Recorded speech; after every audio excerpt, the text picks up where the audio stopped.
12వ అధ్యాయం దైవలేఖన రచన కోసం సర్వశక్తుని అద్భుత ప్రణాళిక.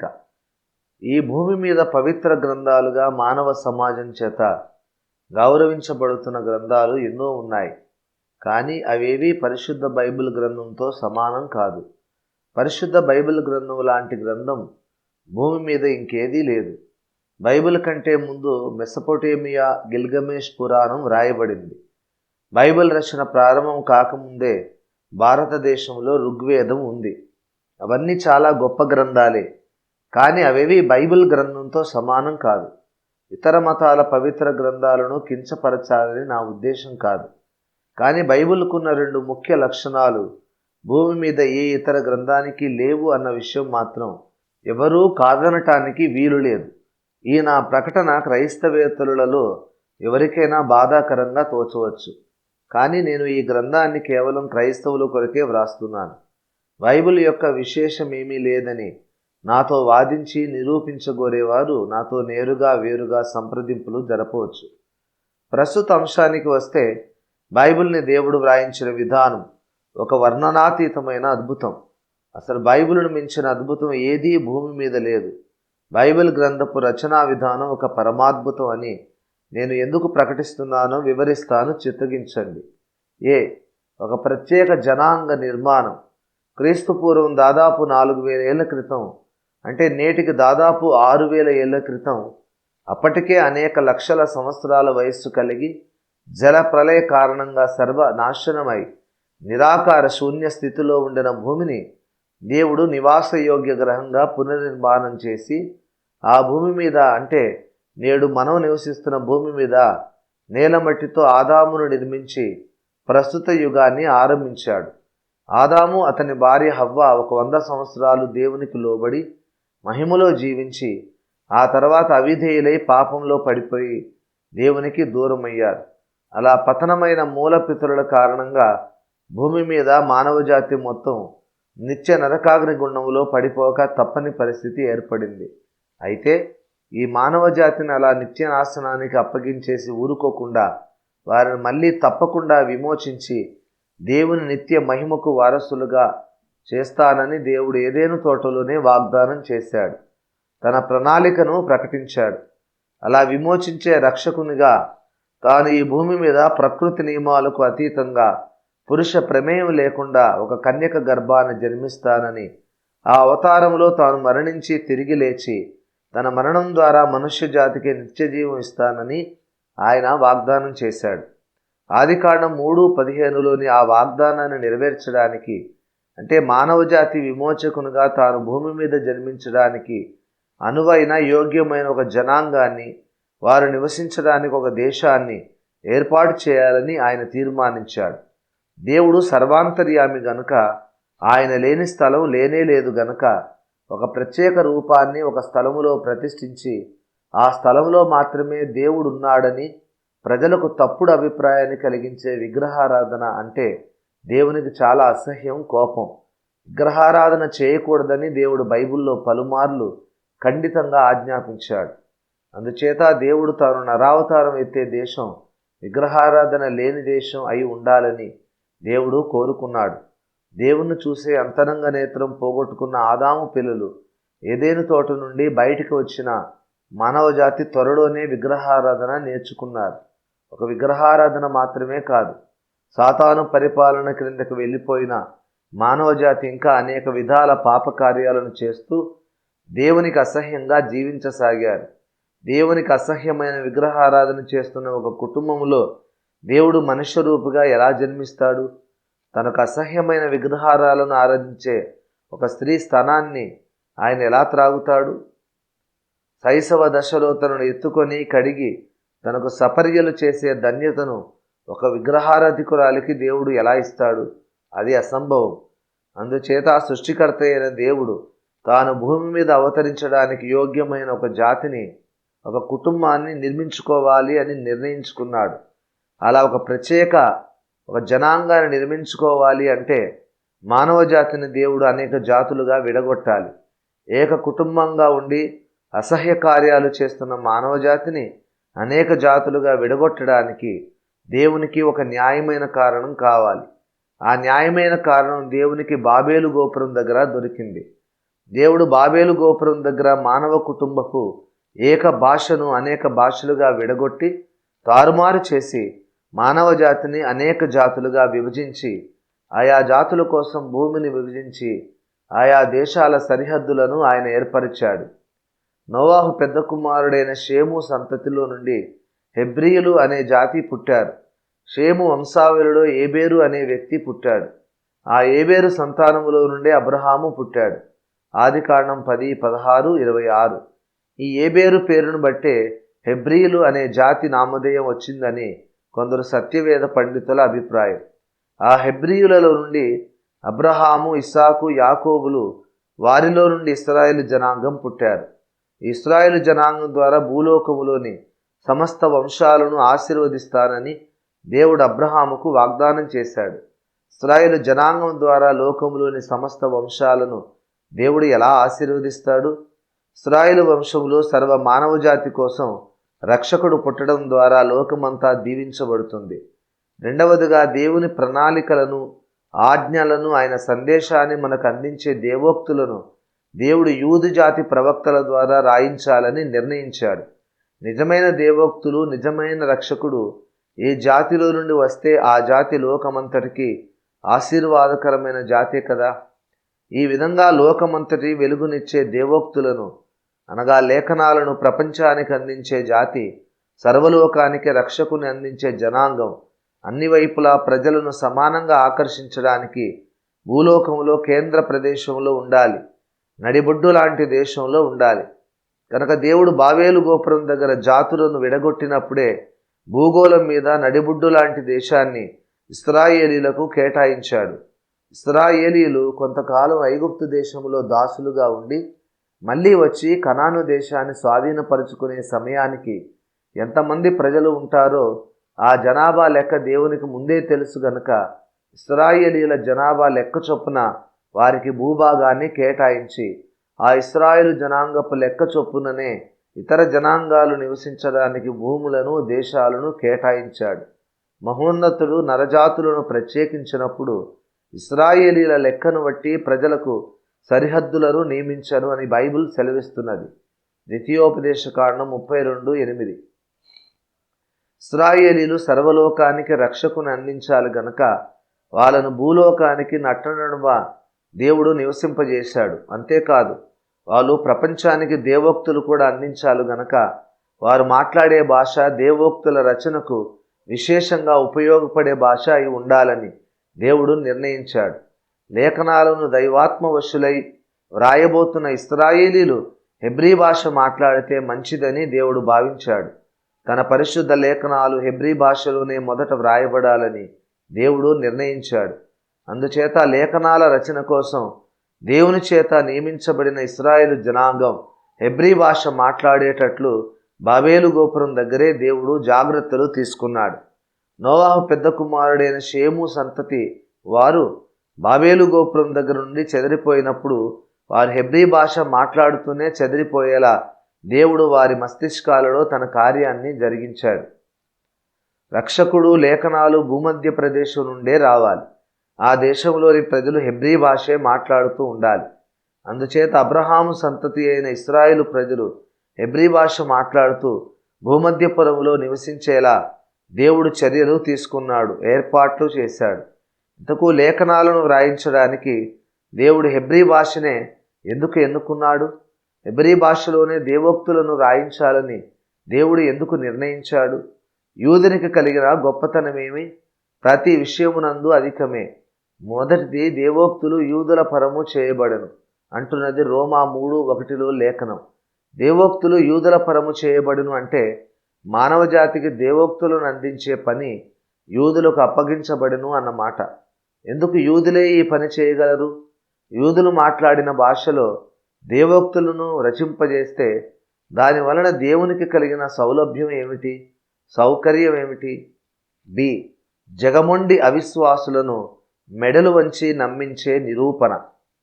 సత్యాన్ని నమ్మకపోవడం ఆదాము పిల్లల సహజ లక్షణం అని సర్వజ్ఞుడైన దేవునికి తెలుసు. ఆదాము హవ్వల గర్భఫలమైన మానవ జాతి అబద్ధమునకు జనకుడైన సాతాను పరిపాలనలో ఉన్నారు గనుక వారు సత్యాన్ని తప్ప ఇంకే ఇతర వాదాన్ని అయినా నమ్ముతారని దేవునికి తెలుసు. సత్యాన్ని నమ్మకుండా ఉండడానికి మనుషులు సాధ్యమైనంత వరకు ప్రయత్నిస్తారు. అసత్యాన్ని అయితే అటే ప్రశ్నించకుండా అతి సులభంగా ఒప్పుకొని నమ్మేస్తారు.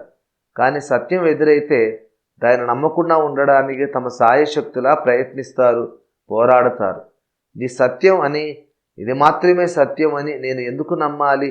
దీని గురించి నేను మరో విధంగా అనుకోవచ్చు కదా. ఇది సత్యం అనడానికి రుజువు ఏమిటి? ఇదే రకమైన రుజువులు దీనికి భిన్నమైన వాదానికి కూడా ఉండవచ్చు కదా. దీన్నే ఎందుకు నమ్మాలి?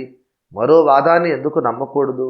నేను ఈ విషయాన్ని నమ్మాలని, ఎలాగైనా నన్ను నమ్మించాలని మీరు ఎందుకు ఇంతగా ప్రయత్నిస్తున్నారు?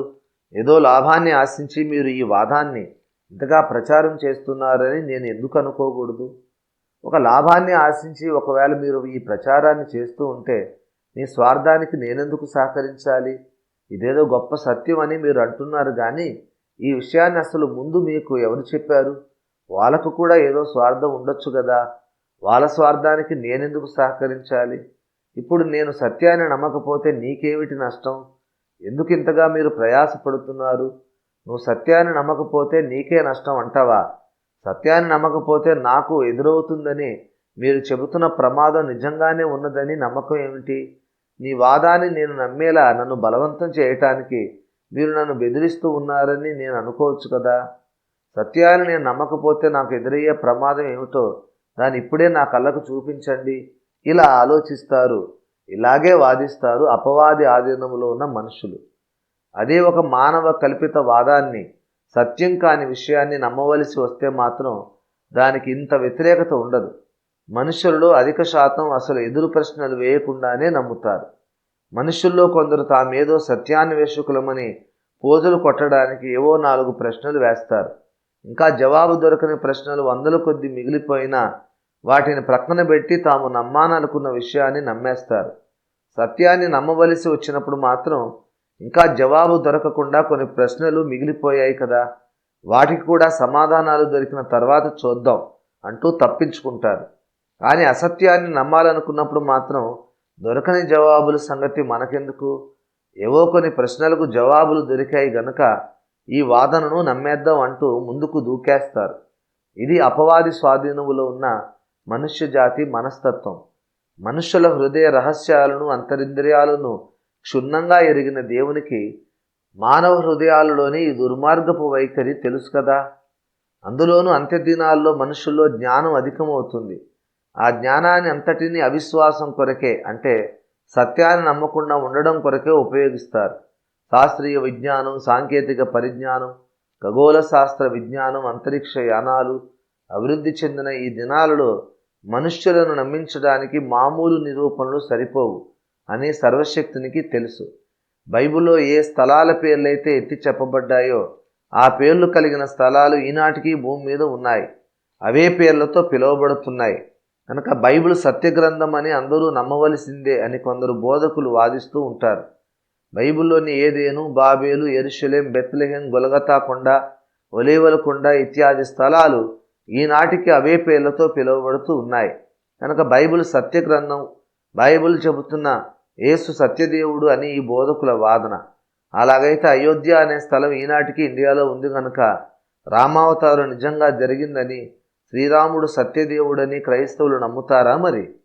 సముద్రములో మునిగిపోయిన ద్వారకా నగరం ఎస్ఆర్ రావు గారు జరిపిన పురాతత్వ పరిశోధనలో దొరికింది కనుక కృష్ణుడు దేవుడని క్రైస్తవులు నమ్ముతారా? అలా నమ్మరు కదా. అందుచేత ఆనాటి స్థలాలు, ఆయా మత గ్రంథాలలో పేర్లు చెప్పబడిన స్థలాలు ఈనాటికి మన కళ్ళ ముందు ఉండడం ఆ మత గ్రంథాలు ప్రతిపాదించిన సిద్ధాంతాలన్నిటికీ తిరుగులేని నిరూపణ కాదు. అంత్యకాలంలో మానవ సమాజంలోని మేధావులను నమ్మించడానికి ఇలాంటి బలహీనమైన రుజువులు సరిపోవు. ఎంతటి పరమ నాస్తికుడైనా, బైబిల్ని ఎంత ద్వేషించేవాడైనా కాదనడానికి వీలులేని రుజువులు కావాలి. అలాంటి రుజువులను తనలోని నిక్షిప్తంగా చేసుకున్న గ్రంథంగా బైబిల్ను దేవుడు వ్రాయించాలనుకున్నాడు. అందుకే ఇశ్రాయేలు జనాంగం భూమధ్య ప్రదేశంలో నివసించేలా ఏర్పాటు చేసి ఆ ప్రజలు హెబ్రీ భాష మాట్లాడే విధంగా బాబేలు గోపురం వద్ద నుండి దేవుడు అత్యంత చాకచక్యంగా కార్యం చేస్తూ ఆ హెబ్రీ భాషలోనే యూదు ప్రవక్తల చేత మొదట లేఖనాలను రచింపజేశాడు. ఈ విధంగా లేఖనాలను హెబ్రీ భాషలో వ్రాయించినందుచేత బైబిల్ను దేశించేవారు, క్రైస్తవుల బద్ధ విరోధులు, పరమనాస్తికులు, అపహాసకులు సహితం నమ్మి తీరవలసి వచ్చే విధంగా దేవుడు తిరుగులేని రుజువును నిలబెట్టగలిగాడు. బైబిల్ను హెబ్రీ, గ్రీకు భాషల్లో కాకుండా మరి ఏ ఇతర భాషల్లో వ్రాయించినా బైబిల్ సత్యగ్రంథం అని క్రైస్తవేతరుల చేత నమ్మించగలిగే బలమైన రుజువు ఉండేది కాదు. ఈ బలమైన రుజువును మనకు అనుగ్రహించడానికే దేవుడు బైబిల్ను హెబ్రీ, గ్రీకు భాషల్లో వ్రాయించాడు. ఇంతకు హెబ్రీ, గ్రీకు భాషల్లో బైబిల్ను వ్రాయించినందుచేత దేవుడు తన సత్యగ్రంథం పక్షంగా అనుగ్రహించిన రుజువు ఏమిటి? 13వ అధ్యాయం సత్యదేవునికి ప్రీతికరం గణిత శాస్త్రం. సృష్టికర్త అయిన దేవుడు అనంతుడు, అంటే కొలతలు లేనివాడు. అయినా ఆయనకు కొలతల మీద ఆసక్తి ఉంది. విజాతి ధృవాలు ఆకర్షించుకుంటాయి, సజాతి ధృవాలు వికర్షించుకుంటాయి. Unlike poles attract each other and like poles repel అన్న ప్రకృతి న్యాయం దేవునికి కూడా వర్తిస్తుంది. దేవుడు బలవంతుడు, బలహీనుల మీద ఆయనకు ఆసక్తి ఉంది. ఆయన పరిశుద్ధుడు, ఆయనకు పాపులను రక్షించాలని ఆసక్తి. అలాగే ఆయన అనంతుడు, అయినా ఆయనకు కొలతల మీద, పరిమితుల మీద ఆసక్తి ఉంది. సరిగ్గా ఈ కారణాన్ని బట్టే దేవుడు ఈ విషయంలో మొట్టమొదట గణిత శాస్త్రజ్ఞుడు అయినాడు. మీకు తెలుసా, దేవునికి లెక్కలు అంటే చాలా ఇష్టం, లెక్క పెట్టడం అంటే చాలా ఇష్టం. ఆయన అన్నిటినీ లెక్క పెడుతూ ఉంటాడు. ప్రతిదీ ఆయనకు ప్రాముఖ్యమే. ప్రతి దాని విషయంలోనూ దేవునికి లెక్కలు కావాలి. మన దృష్టిలోనూ, విశ్వములోను, వ్యక్తులందరి దృష్టిలోనూ ఒక సంగతి శుద్ధ వ్యర్థ విషయంగా కనబడుతుంది. అయినా దేవుడు దాన్ని చాలా ప్రత్యేక శ్రద్ధతో పట్టించుకొని దాన్ని కొలత వేసి చూస్తాడు. లెక్క పెట్టి ఆ లెక్కను జ్ఞాపకం ఉంచుకుంటాడు. ఇది దేవుని తత్వం. ఇది దేవుని వ్యక్తిత్వ లక్షణం. పనికొచ్చే వాటిని, పనికిరాని వాటిని అన్నిటినీ దేవుడు లెక్క పెడుతూ కూర్చుంటాడు. ఈ సత్యానికి మంచి తార్కాణం దేవుడు మన తల వెంట్రుకలను లెక్కించడం. మన తల మీద ఎన్ని వెంట్రుకలు ఉంటే ఏమిటి? మన తల వెంట్రుకల సంఖ్య మీద ఆధారపడి విశ్వంలో ఏమి వ్యవహారం నడుస్తోంది. మన తల మీద వెంట్రుకలు ఎక్కువ ఉన్నా, తక్కువ ఉన్నా, అసలు లేకపోయినా, మనకు మొత్తం బోడిగుండు అయిపోయినా దానివల్ల లోకానికి ఉపకారము లేదు, అపకారము లేదు. మన తల వెంట్రుకల ద్వారా లోకానికి ఎలాంటి ప్రయోజనము లేదు. మన తల మీద ఎన్ని వెంట్రుకలు ఉన్నాయో మనమే ఎప్పుడూ లెక్క పెట్టుకోలేదు. వాటి సంఖ్య మీద మనకు ఆసక్తి లేదు. అసలు ఎన్ని ఉన్నాయో లెక్కించి చూడాలనే తలంపే మనకు ఎప్పుడు జీవితకాలంలో ఒక్కసారి కూడా రాదు. అలాంటప్పుడు సర్వ సృష్టికర్త అయిన దేవుడు, సర్వ విశ్వ పరిపాలకుడైన దేవుడు తనకి ఇంకేమీ పని లేనట్టు ఈ పనికిమాలిన మనుషుల తలల మీద ఉన్న వెంట్రుకలను లెక్క పెడుతూ కూర్చున్నాడు. నిజంగా ఇది ఎంత విచిత్రం, ఎంత విడ్డూరం. అలాగే దేవుడు ఆకాశ నక్షత్రాలన్నిటికీ కూడా లెక్కించి లెక్క వ్రాసుకొని కూర్చున్నాడు. లేని వాటిని ఉన్నట్లు పిలిచే సర్వశక్తి గల దేవుడు ఆయన ఒకసారి కలుగునుగాక అని పలికితే బోడిగుండు మీద, బట్టతల మీద కూడా ఎన్ని కావాలంటే అన్ని వెంట్రుకలు మొలుస్తాయి. లేకపోవును అని దేవుడు పలికితే క్షణంలో ఆ చిక్కని వెంట్రుకల చక్కని తల మళ్ళీ బోడిగుండు అయిపోతుంది. అలాంటప్పుడు ఎవరి తల మీద ఎన్ని వెంట్రుకలు ఉన్నాయో ఆయన పట్టించుకోవడం ఎందుకు? ఆయన కలుగునుగాక అని పలికితే ఎన్ని కోట్ల కొత్త నక్షత్రాలైనా పుట్టుకొస్తాయి. ఇవన్నీ నివర్తనముగుగాక అని దేవుడు పలికితే ఉన్న నక్షత్రాలన్నీ క్షణంలో లేకుండా పోతాయి. మరి అలాంటప్పుడు నక్షత్రాలు ఎన్ని ఉంటే మాత్రం ఏమిటి? దేవుడు నక్షత్రాలను లెక్క పెట్టి ఆ లెక్క జ్ఞాపకం ఉంచుకున్నాడు. ప్రతి మనిషి తల మీద వెంట్రుకలను లెక్క పెట్టాడు. ప్రతి మనిషి శరీరంలో ఎన్ని ఎముకలు ఉన్నాయో దేవుడు లెక్క పెట్టాడు. ప్రతి మనిషి తన జీవిత కాలంలో ఎన్ని అడుగులు వేస్తాడో ఆ అడుగులను దేవుడు లెక్క పెట్టాడు. ఈ లెక్కలన్నిటితో విశ్వానికి ఎలాంటి ప్రయోజనమూ లేదు. అయినా దేవుడు లెక్క పెట్టాడు. ఎందుకో తెలుసా? దేవునికి లెక్కలంటే చాలా ఇష్టం. దేవునికి లెక్కలంటే ఎందుకు ఇష్టం? విజాతి ధృవాలు ఆకర్షించుకుంటాయి అన్న విశ్వన్యాయం ప్రకారం దేవుడు అనంతుడు, అపరిమితుడు. కనుక కొలతల మీద, పరిమితుల మీద ఆయనకు ఆసక్తి ఉంది. మనం ఆయనకు చెందిన ఏ విషయాన్ని కూడా లెక్కించలేం, కొలతలు వేయలేం. కనుక లెక్కించడానికి అవకాశం ఉన్న ప్రతి దాని మీద ఆయనకు ఆసక్తి ఉంది. అంటే మనం లెక్కించడానికి, కొలవటానికి వీలు లేని ఆ అనంతుడు అన్నిటినీ కొలుస్తూ లెక్కలు వేస్తూ ఉన్నాడు. అందుకే అన్నాను, దేవుడు మొట్టమొదట గణిత శాస్త్రకారుడు, గణిత శాస్త్రజ్ఞుడు అని. గణిత శాస్త్రానికి ఆద్యుడు, కర్త దేవుడేనని మనం చెప్పుకున్నాం. లెక్కించడం అనే ప్రక్రియకు మూలకర్త అయిన దేవునికి క్షుణ్ణంగా తెలుసు, ఎన్ని కోట్ల యుగాలకైనా మార్పు చెందనిది, కలుషితం కానిది, అపభ్రంశం కావడానికి వీలు లేనిది, ఎన్నటికీ చెరపబడినది గణిత శాస్త్రం ఒక్కటేనని దేవుడు తన అనంత జ్ఞానంలో గ్రహించాడు. అందుకే దేవుడు తన దేవోక్తుల విషయంలో తిరుగులేని నిరూపణను గణితం ద్వారానే నిర్మించాలని నిర్ణయించాడు. ఆదాముతో ప్రారంభమైన ప్రస్తుత మానవ ప్రపంచం, ప్రస్తుత యుగం అంతమయ్యే సమయానికి భూప్రజలు దేవదూషకులు, అపహాసకులు, సత్య విరోధులు అయి ఉంటారని దేవునికి తెలుసు. అటువంటి కరుడుగట్టిన సత్య ద్వేషులు కూడా తన దేవోక్తుల ముందు తలలు వంచి ఒప్పుకుంటున్నాం, ఇవి నిజంగా సత్యదేవుడు వ్రాయించి మనకు అనుగ్రహించిన దేవోక్తులు అని ఒప్పుకునే విధంగా దేవుడు గణితం ద్వారానే తన లేఖనాలను దేవుని రచనలుగా నిరూపించాలని నడుం కట్టాడు. అందుకే ఆయన హెబ్రీ గ్రీకు భాషలో దేవోక్తులను రచింపజేశాడు. అనేక మందికి తెలియని ఒక వాస్తవం, హెబ్రూ లేఖనాలు సంఖ్యాశాస్త్రపు మహాద్భుతం. కొన్ని ప్రాచీన కాలపు భాషలలో మాటలు భావ వ్యక్తీకరణ చేసే పదాలను వ్రాయటానికి ఉపయోగించే అక్షరమాల మాత్రమే ఉండేది. సంఖ్యలను వ్యక్తం చేయడానికి వాడే అంకెలు ఆ భాషలో ఉండేవి కావు. మాటలను రాయడానికి ఉపయోగించే అక్షరాలనే అంకెలుగా కూడా ఉపయోగించేవారు. అంటే ప్రతి అక్షరం ఒక అంకె అన్నమాట. కొన్ని అక్షరాలు కూర్చి ఆ భాషల్లో వ్రాసే ప్రతి మాట ఒక సంఖ్య అవుతుందన్నమాట. హెబ్రీ, గ్రీకు, లాటిన్ భాషలలో ఈ సౌకర్యం ఉంది. ఆ భాషల్లో మనం ఏ వాక్యాన్ని వ్రాసినా, ఏ వ్యాసాన్ని, కథను లేక నవలను వ్రాసినా అదంతా ఒక పెద్ద సంఖ్య అవుతుంది అన్నమాట. ఆ ప్రాచీన భాషల్లో ఉన్న ఈ విచిత్ర నిర్మాణాన్ని బట్టి దేవుడు ఆ భాషల్లోనే తన దేవోక్తులను లిఖింపచేయాలని నిర్ణయించాడు.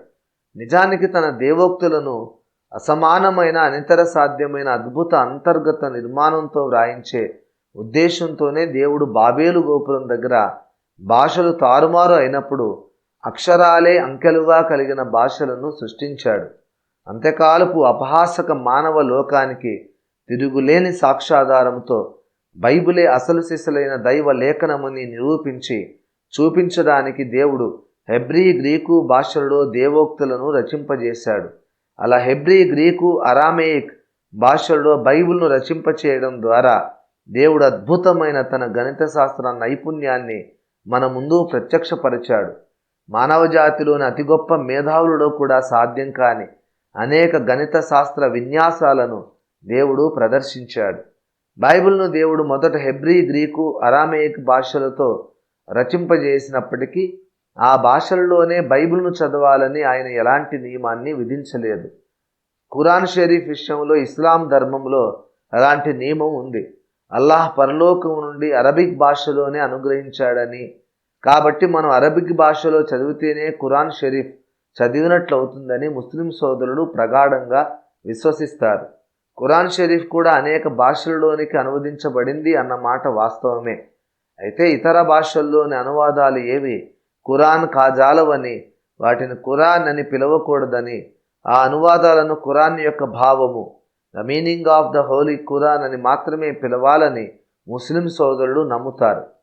అలాగే వేదాల విషయంలో కూడా ఇటువంటి అభిప్రాయమే భారతదేశంలో ప్రచారంలో ఉంది. నేను వేదాలు చదివాను అని ఎవరైనా అంటే వెంటనే ఇండియాలోని పండితులు, మీకు సంస్కృతం తెలుసా, మీరు వేద భాష నేర్చుకున్నారా, మీరు ఇంగ్లీష్లోనో తెలుగులోనో వేదం యొక్క అనువాదాలు చదివితే వేదం చదివినట్లు కాదు, వేద సంస్కృతంలో చదివితేనే మీరు వేదాన్ని చదివినట్లు అవుతుంది అంటారు. అరబిక్లో చదివితేనే ఖురాన్ షరీఫ్ చదివినట్లు, వేద సంస్కృతంలో చదివితేనే ఒకరి వేదం చదివినట్లు. కానీ బైబిల్ విషయంలో అలాంటి పరిమితి లేదు, అలాంటి ఇబ్బంది లేదు. ఆదిమ హెబ్రీ, గ్రీకు భాషల్లో చదివితేనే బైబిల్ను చదివినట్లు అనే నియమం ఏదీ లేదు.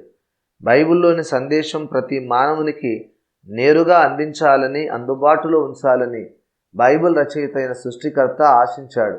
అందుకే ఆయన తన దివ్య గ్రంథాన్ని, తన దేవోక్తులను ప్రజల భాషల్లోనికి అనువదింపజేసి ప్రపంచ ప్రజలందరికీ నేరుగా అందజేశాడు. దేవోక్తులలో దేవుడు మనకు చెప్పాలనుకున్న ఆదేశం, సందేశం, దేవోక్తులలోనూ ముఖ్యమైన భావం మనకు అందటం ముఖ్యం. దేవోక్తుల్లోని భావాన్ని మనం గ్రహించడం ముఖ్యం. అంతేకాని ఏ భాషలో చదివాము అనేది దేవుని దృష్టిలో ముఖ్యం కాదు. విషయం మనకు అర్థం కావాలి. ఏ భాషలో చదివితే అర్థమైంది అనేది ముఖ్యం కాదు. అనువాదాల ద్వారా అసలు భావం వ్యక్తం కాదు అనుకున్నప్పుడు అసలు అనువదించడం ఎందుకు? అనువదించడం మానేస్తే సరిపోదు. అనువాదాల ద్వారా అసలు భావం వ్యక్తం కాదు అన్నమాట వాస్తవమైతే ఆయా మతాల పవిత్ర గ్రంథాలను అనువదిస్తున్న వాళ్ళందరూ ప్రజలను త్రప్పుతో పట్టిస్తున్నట్లే కదా. ఖురాన్ సర్వమానవాళికి భగవంతుడు పంపిన సందేశం అంటారు ఆ మత పెద్దలు. మళ్ళీ ఖురాన్ సరిగా అర్థం కావాలంటే అరబిక్లోనే చదవాలంటారు. అంటే సర్వమానవ కోటి విధిగా అరబిక్ భాష నేర్చుకోక తప్పని పరిస్థితి కల్పిస్తున్నారు. అలాగే సంస్కృతంలోనే చదివితేనే వేదం అర్థమవుతుంది అంటున్న పండితులు, ప్రపంచ మానవులందరూ సంస్కృతం తప్పక నేర్చుకోవాలి అని అన్యాపదేశంగా డిమాండ్ చేస్తున్నారన్నమాట. ఖురాన్ షరీఫ్ను గూర్చి, వేదాలను గూర్చి, ఆ మతాల పెద్దలు చెబుతున్న పరిమితులను గూర్చి నేను విమర్శించడం లేదు, అభ్యంతరము చెప్పటం లేదు.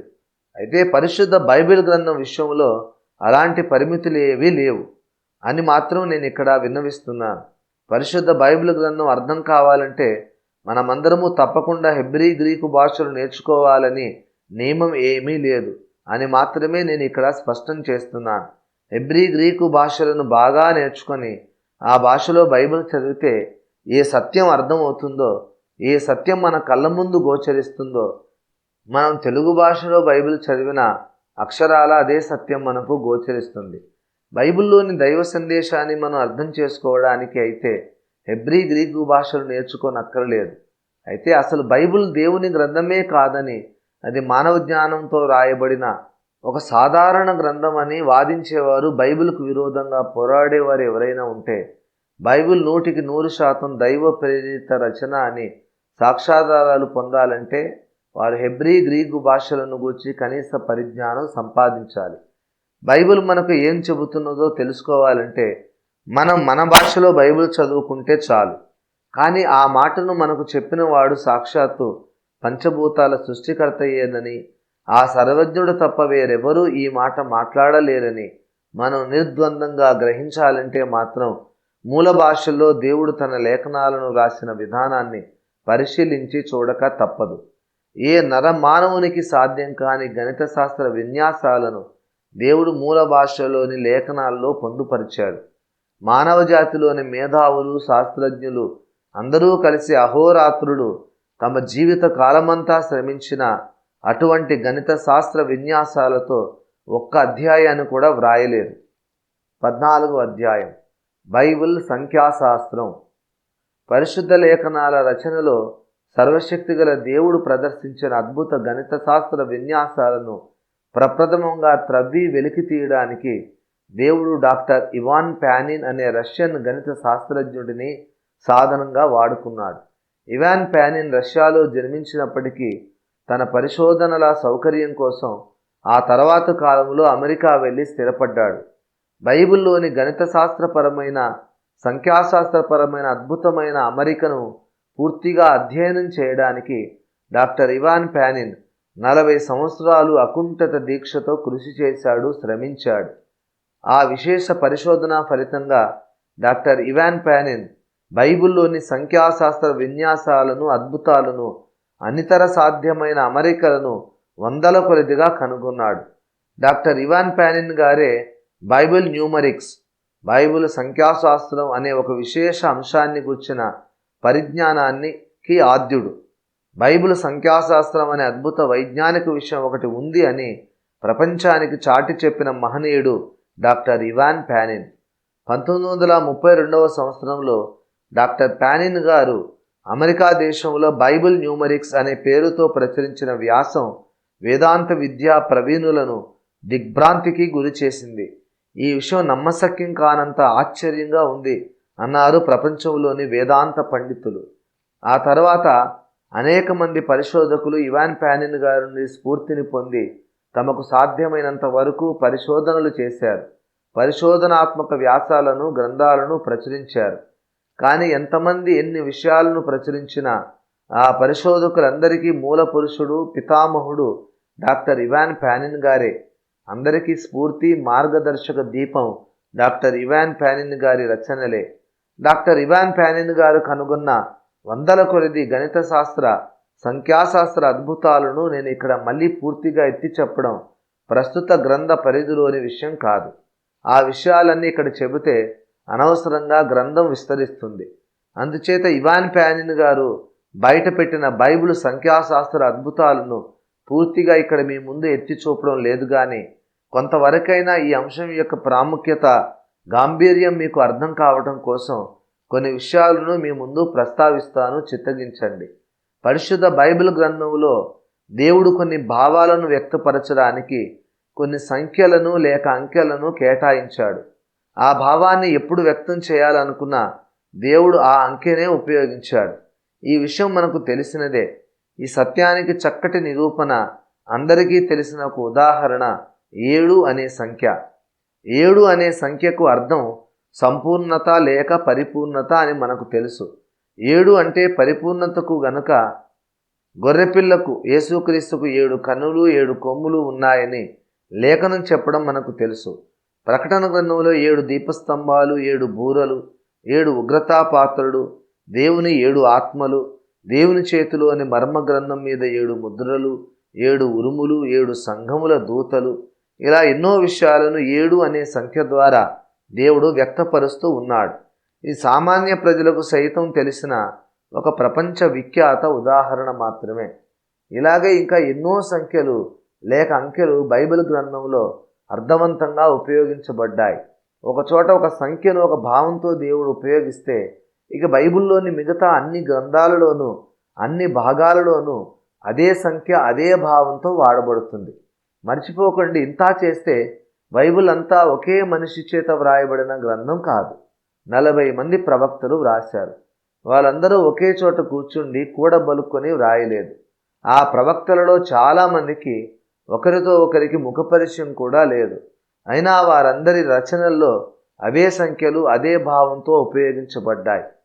బైబిల్లోని సంఖ్యల వెనుక ఉన్న యౌగికార్థాన్ని, అంతర్భావాన్ని మనకు తెలియజెప్పే శాస్త్రాన్ని థియోమాటిక్స్ అంటారు. ఈ క్రింద కొంతమేరకు మాత్రమే థియోమాటికల్ టేబుల్ని మీ ముందు సమర్పిస్తున్నాను, చిత్తగించండి. సంఖ్య, దాని భావం. 1. దేవుడు ఏకత్వం, నూతన కార్యక్రమ ప్రారంభం. 2. విభజన, సాక్ష్యం ఇచ్చుట. 3. దేవుని వ్యక్తిత్వ సంఖ్య, ఆయన వ్యక్తిగత సంపూర్ణత. 4. నలుదిశలా వ్యాపించిన లోకం, లోకానికి దేవుని సందేశం. 5. దైవకృప, దేవుని మంచితనం, లేఖన రచనకు నాంది, పంచకాండాలు. 6. మానవుని వ్యక్తిగత సంఖ్య, పాపం యొక్క వ్యక్తీకరణ, సాతాను దుష్ట కార్యాలు. 7. ఆత్మ సంబంధ సంపూర్ణత, తండ్రి అయిన దేవుని పరిపూర్ణత, పునరుద్ధానం. 8. నూతన జన్మ, నూతన శకారంభం. 9. పరిశుద్ధాత్మ ఫలం, తండ్రి అయిన దేవుని నుండి మనకు ప్రత్యక్షమైన సంపూర్ణత. 10. సాక్ష్యం, ధర్మశాస్త్ర బాధ్యత. 11. అక్రమం, క్రమరాహిత్య తీర్పు. 12. పరిపాలనా సంబంధిత పరిపూర్ణత. 13. విశ్వాస భ్రష్టత్వం, సాతాను సంబంధించిన విషయాలు. 14. విడుదల, రక్షణ. 15. విశ్రాంతి. 16. ప్రేమ. 17. విజయం. 18. బంధకాలు, బానిసత్వం. 19. విశ్వాసం. 20. విమోచన. 21. పాపం యొక్క పరాకాష్ట. 22. వెలుగు. ఈ విధంగా బైబిల్ గ్రంథ రచనలో సంఖ్యలు అంతర్లీనంగా ముద్రించబడి ఉన్నాయి. ఈ అంశం మీద విశేషమైన పరిశోధనలు జరిపి ఎన్నెన్నో అద్భుత విషయాలను కనుగొని మనకు అందించిన పండితులు ఎందరో ఉన్నారు. బైబిల్లోని సంఖ్యలకు ఉన్న భావాన్ని గుర్చిన అధ్యయనాన్ని థియోమాటిక్స్ అంటారు. థియోమాటిక్స్ అనే అంశాన్ని గుర్చిన విస్తారమైన సమాచారం ఇంటర్నెట్లోనే మీకు అందుబాటులో ఉంది. ఈ విషయాలన్నీ నేను కష్టపడి పరిశోధించి కనుగొన్నవి కాదు. దేవుడు అనేక మంది భక్తులను ప్రేరేపించి వారికి తన జ్ఞానాన్ని అనుగ్రహించి వారికి బయలుపరిచిన మర్మాలు ఇవి. ఇంత గొప్ప సంఖ్యాపరమైన అమరిక బైబిల్లో ఉన్నదన్న విషయాన్ని మన హృదయ నేత్రాలతో, మనోనేత్రాలతో కల్లారా చూసి మనం కలిసి సంతోషిద్దాం రండి అని బైబిల్ అభిమానులందరినీ పిలుస్తున్నాను, అంతే. ఇంతసేపు మనం థియోమాటిక్స్ గురించే మాట్లాడుకున్నాం. థియోమాటిక్స్ను మించినది బైబిల్ న్యూమరిక్స్. బైబిల్ న్యూమరిక్స్ ద్వారా డాక్టర్ ఇవాన్ ప్యానిన్ నిరూపించినది ఏమిటంటే, మొత్తం బైబిల్ గ్రంథం అంతా దేవుడు అంకెలతో వేసిన పందిరి. ఎక్కడైనా ఒక్క చోట ఒక అంకెను లేక సంఖ్యను లేక ఒక అక్షరాన్ని తొలగిస్తే మొత్తం పందిరి అంతా కూలిపోతుంది. ఈ కారణాన్ని బట్టే ధర్మశాస్త్రము నుండి ఒక పొల్లైనను ఒక సున్నా అయినను తప్పిపోదు అన్నాడు మన ప్రభు అయిన యేసు. అంటే మన తల మీద వెంట్రుకలను లెక్కించిన దేవుడు తన గ్రంథంలోని అక్షరాలను కూడా ప్రత్యేక శ్రద్ధతో లెక్క పెట్టాడు అన్నమాట. ఎందుకు పనికిరాని మన తల వెంట్రుకలనే లెక్కించిన దేవుడు అనంత ప్రాముఖ్యత కలిగిన తన లేఖనాలలో దేవోక్తుల్లో ఉన్న అక్షరాలను లెక్కించకుండా ఉంటాడా? బైబిల్ గ్రంథంలో ఎన్ని అక్షరాలు ఉండాలో, ఏ అక్షరం ఎక్కడ ఉండాలో అంతా దేవుడు ముందే నిర్ణయించి అంతా ఒక లెక్క ప్రకారమే వ్రాయించాడు. అంత సంక్లిష్టమైన అమరికతో అంకెలు ఉపయోగిస్తూ మళ్ళీ వ్రాస్తున్న అంకెలను అక్షరాలుగా కూడా ఉపయోగిస్తూ భావం చెడకుండా అర్థవంతమైన కథనాన్ని కొనసాగిస్తూ ఒక సవిస్తరమైన గ్రంథాన్ని వ్రాయటం మానవ జ్ఞానానికి అసాధ్యమైన కార్యం. దేవుడు ఉపయోగించిన సంఖ్యాపరమైన అల్లిక ఎంత అద్భుతమైనదో అర్థం కావడానికి మచ్చుకు ఇవాన్ ప్యానిన్ గారు కనుగొన్న కొన్ని విషయాలను చూద్దాం. 1890వ సంవత్సరంలో 35 సంవత్సరాల ప్రాయంలో ఇవాన్ ప్యానిన్ గారు గ్రీకు భాషలో కొత్త నిబంధన చదువుతూ ఆది యందు వాక్యము ఉండెను, వాక్యము దేవుని యొద్ద ఉండెను, వాక్యము దేవుడై ఉండెను అన్న వాక్యం యోహాను 1:1 దగ్గర ఏదో విషయం దాగి ఉన్నట్లు చూచాయిగా కనిపించగా అక్కడ ఆగిపోయారు. ద అనే ఇంగ్లీష్ ఆర్టికల్ దేవుడు అనే పదం ముందు ఒకసారి ఉపయోగించబడింది. రెండవసారి దేవుడు అనే మాటకు ముందు ఆ ఆర్టికల్ ద ఉపయోగించబడలేదు. ఇక్కడ ఏదో విషయం ఉందని పసిగట్టి ఇవాన్ ప్యానిన్ ఆ వచనాన్ని పరిశోధించాడు. ఆ పరిశోధన దేవుడంటే ఏ మాత్రము విశ్వాసము లేని ఇవాన్ ప్యానిన్ని ఒక బలమైన క్రైస్తవ విశ్వాసిగా మార్చేసింది. ఎందుకంటే అప్పటికే గణిత శాస్త్ర ప్రవీణుడైన ఇవాన్ ప్యానిన్ గ్రీకు, హెబ్రీ మూల భాషలలో బైబిల్లోని పదజాలములో వందల కొలది సంఖ్యాశాస్త్ర అద్భుతాలు దాగి ఉన్నాయని కనుగొని ఆశ్చర్యపోయాడు. దేవుడు అనేవాడు ఉంటే తప్ప ఇన్ని సంఖ్యల అంకెల అల్లికతో అర్థవంతమైన ఒక మహా ఉద్గ్రంథాన్ని రాయడం ఎంత గొప్ప మేధావికైనా ఒక మానవునికి ఎన్నటికీ సాధ్యం కాదు. ఆయన కనుగొన్న అద్భుత విషయాల్లో ఒకటి, ఆదియందు దేవుడు ఆకాశములను మరియు భూమిని సృజించెను అన్న ప్రారంభ వచనములోనే దాదాపు 30 కంటే ఎక్కువ కోణాలలో 7 అనే సంఖ్య దాని విభిన్న గణకాల నిగూఢంగా దాగి ఉన్నాయి. ఒకటి, బైబిల్లోని ఆ మొదటి వచనంలో సరిగ్గా 7 హెబ్రీ భాషా పదాలు ఉపయోగించబడ్డాయి. 2, ఆ పదాలలోని అక్షరాల సంఖ్య 28 అంటే 4 × 7 అన్నమాట. 3, నామవాచక పదాలు 3 ఉన్నాయి. దేవుడు, ఆకాశము, భూమి అనే ఈ 3 నామవాచక పదాలలోని అక్షరాల విలువ 7 7 7. 4, ఆదియందు దేవుడు సృజించెను అనే మాటలు ఆదిమ హెబ్రీ భాషలో 3 పదాలుగా వ్రాయబడ్డాయి. ఈ మొదటి 3 పదాలలోని అక్షరాల సంఖ్య 14, 7 × 2. 5, ఆదికాండం మొదటి వచనంలో 7 హెబ్రీ భాషా పదాలు ఉన్నాయని మనం చెప్పుకున్నాం కదా. ఆ 7లో చివరి 4 పదాలలో ఆకాశము, భూమి అనే 2 విషయాలు ప్రస్తావించబడ్డాయి. ఆకాశము అనే పదములోని అక్షరాలు 7, భూమి అనే పదములో అక్షరాలు కూడా 7.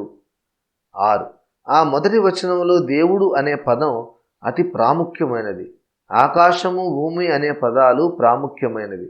ఈ 3 పదాలలో అక్షరాల సంఖ్య విలువ అక్షరాల 14, 7 × 2, 7.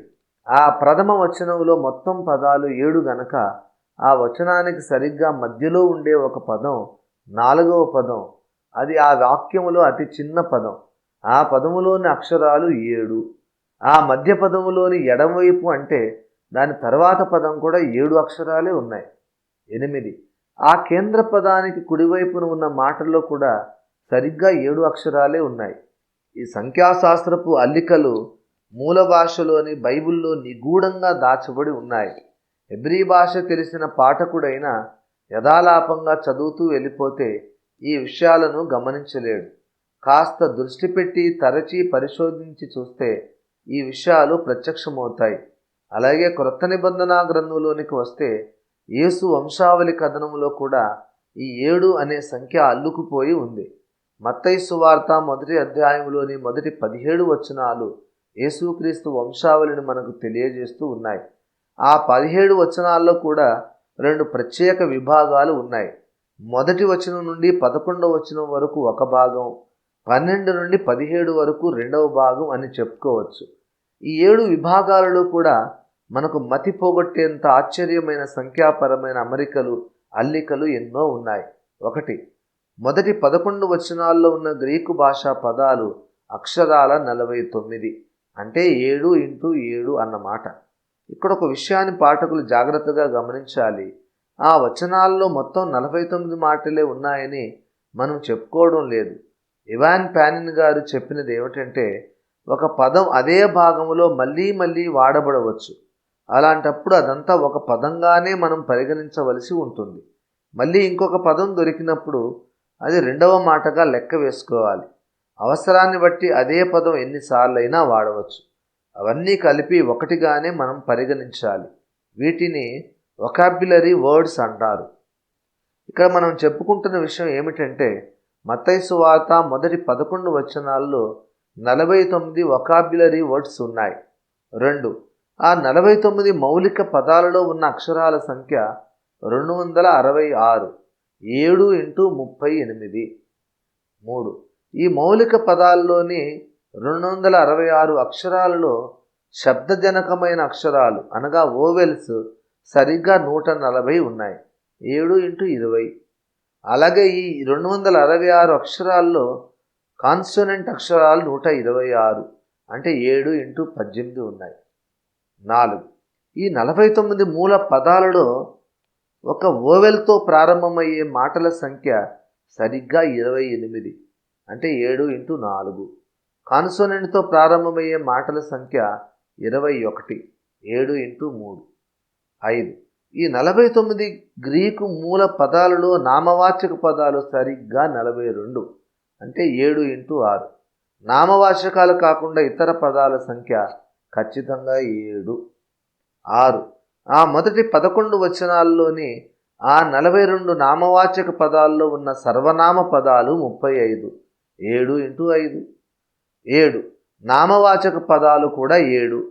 8, ఈ 7 నామవాచక పదాలలో ఉన్న గ్రీకు అక్షరాలు ఖచ్చితంగా 49, 7x7. పరిశోధకునికి మతి పోగొట్టేంత ఆశ్చర్యకరమైన సంగతి ఏమిటి అంటే, ఆ 7 సాధారణ నామవాచకాల్లో మాత్రమే తరచి చూస్తే 20 కంటే ఎక్కువ రకాలుగా సంఖ్యా విలువలు, అంకెలు అమర్చబడ్డాయి, అల్లిక చేయబడ్డాయి. ఒక సంఖ్యగా 7 మొత్తం బైబిల్లో 287 సార్లు ఎత్తి చెప్పబడింది. 287 అంటే 7x41 అన్నమాట.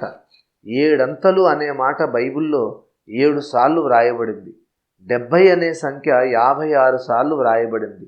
మళ్ళీ 56 అంటే 7x8 అన్నమాట.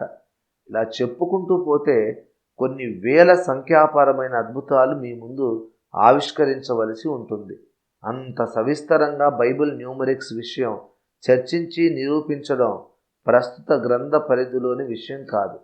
అయితే పరిశుద్ధ బైబిల్ గ్రంథంలో ఈ న్యూమరిక్స్ అనే అద్భుతం ఒకటి ఉంది అనే విషయాన్ని మీ దృష్టికి తేవడానికి మాత్రమే ఈ అధ్యాయములో నేను పూనుకున్నాను. ఈ విషయాలన్నీ కనుగొని ఇవాన్ పానిన్ గారు వ్రాసిన కాగితాలే దాదాపు 40,000కు పైగా దొరికాయి. ఇదంతా డాక్టర్ ఇవాన్ పానిన్ గారు 50 ఏళ్ల పరిశోధన ఫలితం.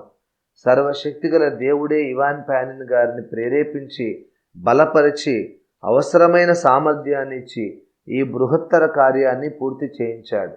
ఈ విషయంలో ఇంకా పూర్తి సమాచారం తెలుసుకోవాలని ఆశించే పరిశోధకులు, ఆసక్తిపరులు ఆ సమాచారాన్ని ఇంటర్నెట్ నుండే సేకరించుకోవచ్చు. ఆ అవకాశం లేని వారు నేరుగా మమ్మల్ని సంప్రదించినా కొంత మేరకు మేము ఈ అద్భుత సమాచారాన్ని అందించగలుగుతాం. డాక్టర్ ఇవాన్ పానిన్ గారు మొదట నాస్తికుడు, ఆగ్నోస్టిక్.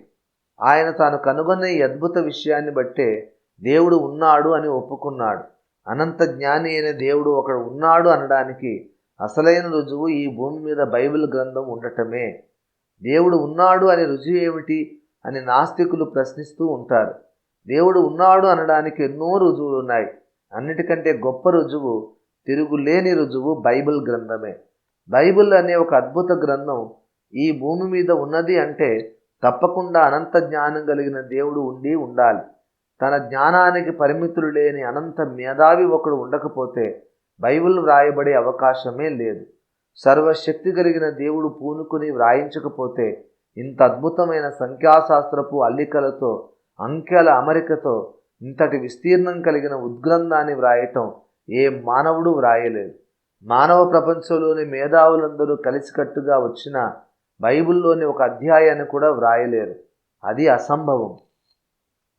పరమ నాస్తికుడైన తనను బైబిల్ మీద అపార విశ్వాసం కలిగిన క్రైస్తవునిగా మార్చివేసిన ఈ సంఖ్యాశాస్త్ర అద్భుతాలను డాక్టర్ ఇవాన్ పానిన్ గారు ప్రపంచ మేధావుల దృష్టికి తీసుకువచ్చారు. ఎన్నోసార్లు పత్రికా ప్రకటనలు ప్రపంచవ్యాప్తంగా విడుదల చేశారు. బైబిల్లో ఈ సంఖ్యాశాస్త్రం ఉండటం అబద్ధమని నిరూపించగలిగిన వారు ఉంటే ముందుకు రమ్మని సవాలు చేశాడు.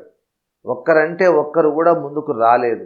బైబిల్లోని ఒక పారాగ్రాఫ్ లాంటి చిన్న అధ్యాయాన్ని ఇటువంటి అంకెల అమరికతో వ్రాసి చూపించండి అని ప్రపంచంలోని గణిత శాస్త్ర పండితులైన హెబ్రీ, గ్రీకు భాషా ప్రవీణులను పానిన్ గారు కోరారు. మామూలుగా కథ చెప్పుకుంటూ వెళ్ళాలి. ఆ కథనంలో అక్షరాలను అంకెలుగా పరిగణించి లెక్కలు వేసి చూస్తే బైబిల్లో 7 అనే సంఖ్య ముద్ర కనబడినట్లు ఈ శాస్త్రవేత్తలు మరొక సంఖ్యను దేనినైనా తమ కథనంలో ముద్రించి చూపించాలి. 3, 6, 8 ఇలా ఏదో ఒక అంకెను ఎన్నుకొని ఆ అంకెను దానితో ముడిపడిన సంఖ్యలను పదే పదే ఆవిష్కరిస్తూ రచన చేయాలి. ఇది డాక్టర్ పానిన్ గారు ప్రపంచ గణిత శాస్త్ర మేధావులకు విసిరిన సవాల్. చాలామంది హెబ్రీ, గ్రీకు భాషల పండితులు ఇలాంటి గణిత శాస్త్ర విన్యాసాలతో ఒక పారాగ్రాఫ్ రాయటానికి విశ్వ ప్రయత్నం చేశారు. అలా వ్రాసేటప్పుడు అంకెల గారడీ మీద దృష్టి పెడితే బాగానే అద్భుతమైన సంఖ్యల అల్లిక చేయగలిగారు. అయితే ఆ అంకెలను అక్షరాలుగా పరిగణించి చూస్తే మాత్రం అన్నీ అర్థం లేని గజిబిజి అక్షరాలుగా, పిచ్చి మాటలుగా తయారయ్యాయి. అది ఒక అర్థవంతమైన కథనం కానే కాదు. అందుకని భాషాపరంగా తాము రాసేవి అర్థవంతమైన మాటలుగా ఉండే విధంగా ఆ పండితులు జాగ్రత్త పడి వ్రాస్తే అంకెల అమరిక చల్లా చెదురైపోతుంది. మాటలు అర్థవంతంగా ఉంటే అంకెల అల్లిక కుదరటం లేదు. అంకెలు, సంఖ్యాశాస్త్ర అల్లికలు అనుకున్నట్లు కుదిరితేనేమో అర్థవంతమైన కథ చెప్పడం కుదరటం లేదు. ఇలా కొన్ని సంవత్సరాల పాటు మల్ల గుల్లాలు పడి ఆ శాస్త్రవేత్తలు నిర్ణయించినది ఏమిటంటే ఒక్క 15 వచనాలు కలిగిన కథను బైబిల్లోని లేఖనాల భాగాలలాగా అంకెల అల్లికలతో వ్రాయడానికి ప్రపంచ మేధావులందరూ కలిసి వచ్చి విశ్వ ప్రయత్నం చేస్తే కనీసం 450 సంవత్సరాలు పట్టవచ్చు. అప్పటికైనా ఖచ్చితంగా అలాగే వ్రాయగలమని నమ్మకం లేదు అన్నారు. మరి ఇంత సంక్లిష్టమైన అంకెల అమరికతో 66 గ్రంథాల బైబిల్ ఎలా వ్రాయబడింది? బైబిల్ రాసిన వాళ్ళు గణిత శాస్త్ర మేధావులు కాదు. వాళ్ళలో రకరకాల వృత్తుల వాళ్ళు ఉన్నారు. జాలర్లు ఉన్నారు, పశువుల కాపరులు ఉన్నారు, విద్యలేని పామరులు ఉన్నారు, మహారాజులు ఉన్నారు, ఒక ట్యాక్స్ కలెక్టర్, ఒక వైద్యుడు కూడా ఉన్నాడు. మోషే, దానియేలు, దావీదు, సొలొమోను మహాజ్ఞానులు. పేతురు, యోహానులు చేపలు పట్టే జాలర్లు. ఆమోసు పశువుల కాపరి. వీళ్ళు ఒకరికొకరు కొన్ని వందల సంవత్సరాల ఎడంగా జీవించారు. ఏదో వ్రాయాలనిపించి వ్రాసేశారే తప్ప తమలాగానే ఇంకా అనేక మంది వ్రాయాలి అనే ప్రేరేపణ కలుగుతుందని, అలా అనేక మంది వ్రాసిన అనేక పుస్తకాలను ఒకనాటికి సమకూర్చి ఒకే గ్రంథంగా ప్రచురించుకుంటారని బైబిల్ రచయితలో ఏ ఒక్కరికి తెలియదు. నేను ఈ సంఖ్యను ఈ భావంతో రాయాలి అని కానీ, ఫలానా అంకెను నేను వ్రాసే కథనములో క్రమబద్ధమైన అల్లికతో ముద్రించాలి అని కానీ వారి ప్రణాళిక రచించుకునే అవకాశం లేదు. ఒకవేళ దానియేలు, సొలొమోను మహాజ్ఞానులు గనక వారు అలా ప్రణాళికాబద్ధంగా తమ గ్రంథాలను రచించిన అదే అమెరికాలోని జాలరులైన పేతురు, యోహానులు తమ గ్రంథాలను అమర్చి వ్రాయడానికి ఏమాత్రమూ అవకాశం లేదు. బైబిల్ గ్రంథంలోని అద్భుతమైన ఈ సంఖ్యాశాస్త్రపరమైన అల్లిక ఎవరూ నిర్దేశించకుండానే యాదృచ్ఛికంగా అనుకోకుండా అలా జరిగిపోయి ఉంటుంది అనుకోవడానికి అవకాశం ఉందా? అని కూడా డాక్టర్ ఇవాన్ ప్యానిన్ గారు లెక్కలు వేసి చూశారు. అలాంటివి లెక్కించడానికి లా ఆఫ్ ప్రాబబిలిటీ అనే ఒక గణిత శాస్త్ర సూత్రం ఉంది. అది లా ఆఫ్ ప్రాబబిలిటీ ప్రకారం అలా ఎవరు ప్లాన్ చేయకుండానే బైబిల్లోని అంకెల అమరిక ఏర్పడే అవకాశం 4 బిలియన్లలో ఒక ఛాన్స్ కూడా లేదని తేలింది. ఇంత గొప్ప సంఖ్యాశాస్త్ర అద్భుతం కేవలం 1600 సంవత్సరాలలో సృష్టించబడింది. అందులో మళ్ళీ 400 సంవత్సరాల మౌన కాలం. అంటే బైబిల్ రచనకు పట్టిన కాలం ఖచ్చితంగా చెప్పుకోవాలంటే 1200 సంవత్సరాలే. 40 మంది ప్రవక్తలు ఒకరితో ఒకరు ముఖపరిచయం లేని వాళ్ళు. ఎక్కడెక్కడో కూర్చొని వేరువేరు కాలాల్లో వేరువేరు భాషల్లో యథాలాపంగా వ్రాసిన గ్రంథాలన్నీ కూర్చి చూస్తే వాటన్నిటిలో ఒకే విధమైన అంకెల అల్లిక కనబడుతూ ఉంది. ఈ రచయితల అందరి వెనుక వీరందరినీ వశపరుచుకొని ప్రేరేపించి రచనలో నడిపించిన ఒక మహాశక్తి ఏదో ఉంది అని నమ్మటం హేతుబద్ధం కాదంటారా? వీరందరినీ ఎవరో ఒక అనంత శక్తి తన గుప్పిట్లో తన ఆధీనంలో పెట్టుకొని ఈ లేఖనాలను రాయించాడని నమ్మడం సహేతుకము సమంజసము కాదా? ఒక మహామేధావి, ఒక అనంత జ్ఞాని ఎవరో ఈ 40 మంది ప్రవక్తల వెనుక ఉండి ఈ గణిత శాస్త్ర అద్భుతాల గని వంటి బైబిల్ను రాయించాడు అని నమ్మడం న్యాయమా? లేక ఈ మహాద్భుతాలన్నీ అనుకోకుండా ఏదో అలా జరిగిపోయాయి అని నమ్మడం న్యాయమా? మీకేమి తోచుతున్నది? దేవుడు లేడంటారా? ఇప్పుడు చెప్పండి. బైబిల్ దైవ ప్రేరేపిత రచన కాదంటారా? దేవుడు ఉన్నాడని నమ్మడానికి ఎంత విశ్వాసం మనలో ఉండాలో, దేవుడు లేకుండానే బైబిల్ అనే గణిత శాస్త్ర పరమాద్భుతం ఉనికిలోనికి వచ్చిందని నమ్మడానికి అంతకంటే 100 కోటి రెట్లు ఎక్కువ విశ్వాసం అవసరం అవుతుంది. అంత కష్టపడి అసాధ్యాన్ని నమ్మినా అది తర్కానికి, హేతువుకు, మన సొంత ఇంగిత జ్ఞానానికి మనం తీవ్రంగా ద్రోహం చేసుకోవడమే అవుతుంది. ఒక అనంత జ్ఞాని వ్రాయించకుండా బైబిల్ రాయబడిందని నమ్మటం మన సొంత ఇంగితానికి మనం అవమానించుకోవడమే. ఇంత అద్భుతమైన అంకెల అల్లికతో బైబిల్ గ్రంథాన్ని వ్రాయించడానికే దేవుడు బాబేలు గోపురం దగ్గర హెబ్రీ, గ్రీకు భాషలను సృష్టించాడు. ఆ తర్వాత హెబ్రీ భాష మాట్లాడే అబ్రహాము సంతతి ద్వారా పాత నిబంధన 39 గ్రంథాలను రచింపజేశాడు. ఆ తర్వాత క్రొత్త నిబంధన 27 గ్రంథాలను గ్రీకు భాషలో రచింపజేశాడు.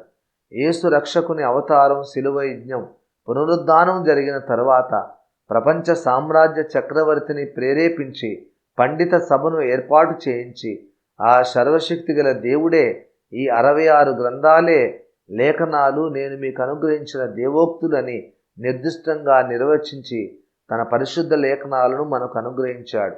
కనుక బైబిలే ప్రామాణిక దైవ లేఖనం అన్న విషయంలో ఇక రెండవ అభిప్రాయానికి అవకాశమే లేదు.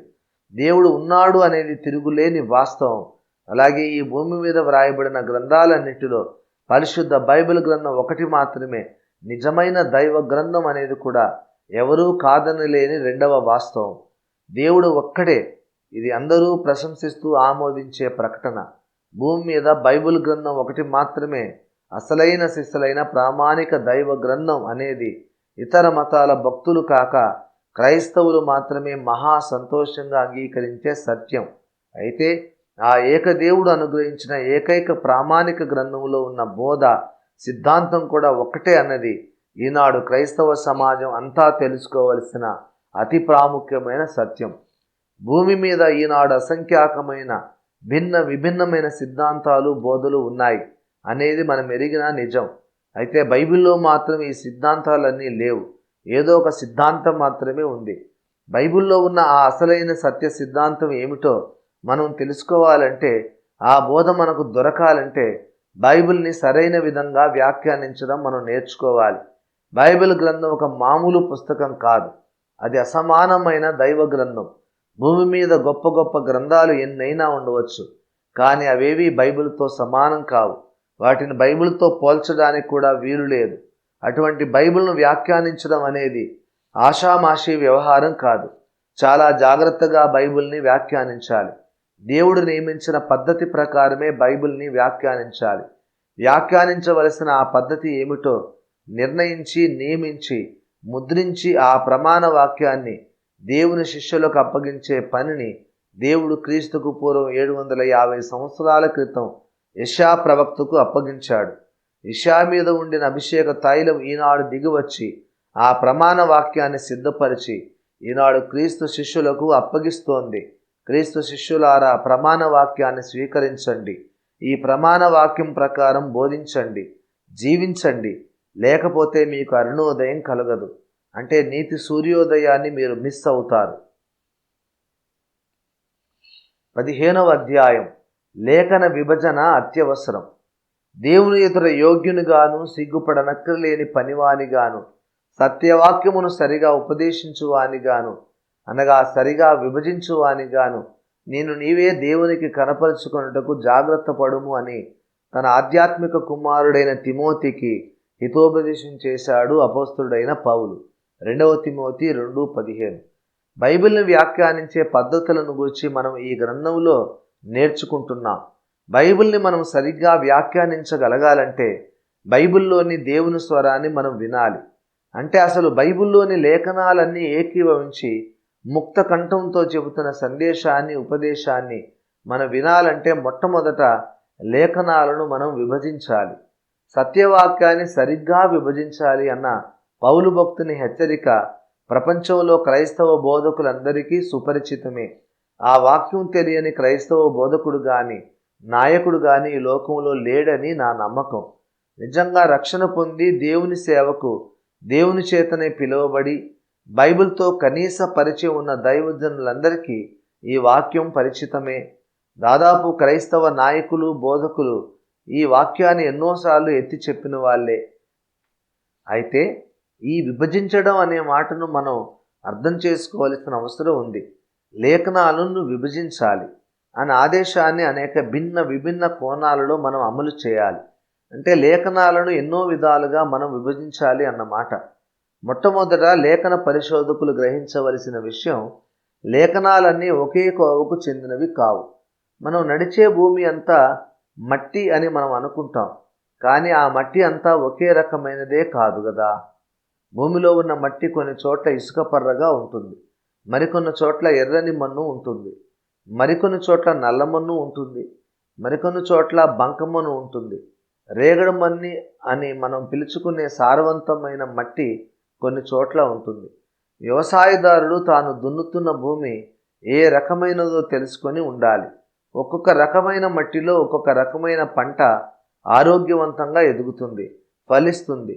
తన చేతికి వచ్చిన భూమిలో ఉన్న మట్టి ఏ కోవకు చెందిందో పరీక్షించి చూసుకొని దానికి తగిన విధంగా వ్యవసాయదారుడు వ్యవసాయం చేయాలి, పంట పండించాలి. అలాగే బైబిల్లోని లేఖనాలను కూడా అన్నీ ఒక రకమైనవి కావు. స్థూలంగా చెప్పుకోవాలంటే బైబిల్లోని కొన్ని భాగాలు జరిగిన చరిత్రను మనకు తెలియజెపుతాయి, మరికొన్ని భాగాలు ఇద్దరు వ్యక్తుల మధ్య జరిగిన సంభాషణను మనకు తెలియజేస్తాయి.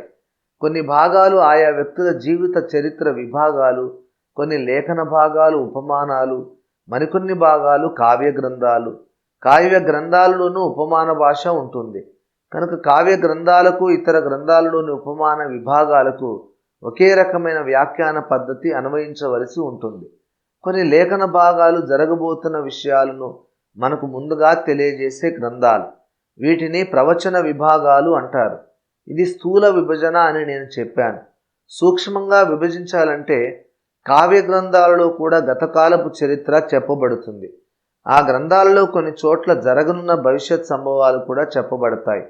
అలాగే ప్రవచన గ్రంథాల్లో కూడా కొన్ని భాగాలలో కావ్య భాష కనబడుతుంది. మనం చదువుతున్న లేఖన భాగం ప్రవచనమా, కావ్యమా, ఉపమానమా, జీవిత చరిత్ర విభాగమా, సంభాషణ విభాగమా, లోక చరిత్ర లేక ఆయా దేశాల చరిత్ర విభాగమా అని మనం జాగ్రత్తగా పరిశీలించి చూడాలి. ఆ తర్వాత బైబిల్ యొక్క ప్రధాన సందేశం ఏమిటో దృష్టిలో పెట్టుకొని ఆ ప్రధాన సందేశానికి అనుగుణంగా మన ముందు ఉన్న వచనాన్ని మనం అర్థం చేసుకోవాలి, దానికి భాష్యం చెప్పుకోవాలి. స్థూలంగా బైబిల్లోని గ్రంథాలను ఈ రకంగా మనం వర్గీకరించుకోవచ్చు. 1 ఆదికాండం, 2 నిర్గమాకాండం, 3 లేవియ కాండం, 4 సంఖ్యాకాండం, 5 ద్వితీయోపదేశ కాండం. ఇవి పంచకాండాలు. ధర్మశాస్త్రం, పరిశుద్ధ లేఖనాల కేంద్రకం, మూలకం.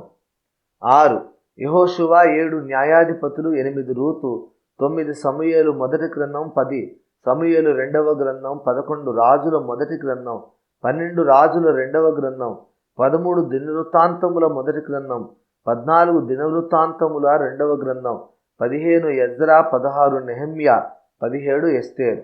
ఇవి చరిత్ర గ్రంథాలు. 18 యోబు గ్రంథం, 19 కీర్తనల గ్రంథం, 20 సామెతలు, 21 ప్రసంగి, 22 పరమగీతం. ఇవి కావ్య గ్రంథాలు. 23 యెషయా గ్రంథం, 24 ఇర్మియా, 25 విలాపవాక్యములు, 26 యెహెజ్కేలు, 27 దానియేలు, 28 హోషేయ. పెద్ద ప్రవక్తల గ్రంథాలు.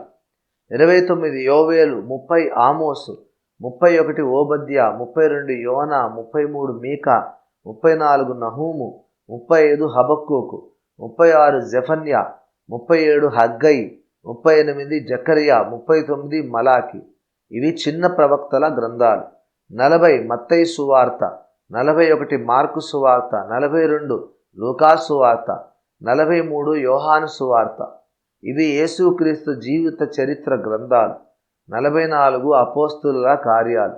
క్రొత్త నిబంధనలో ఏకైక చరిత్ర గ్రంథం క్రీస్తు సంఘ ప్రారంభ చరిత్ర.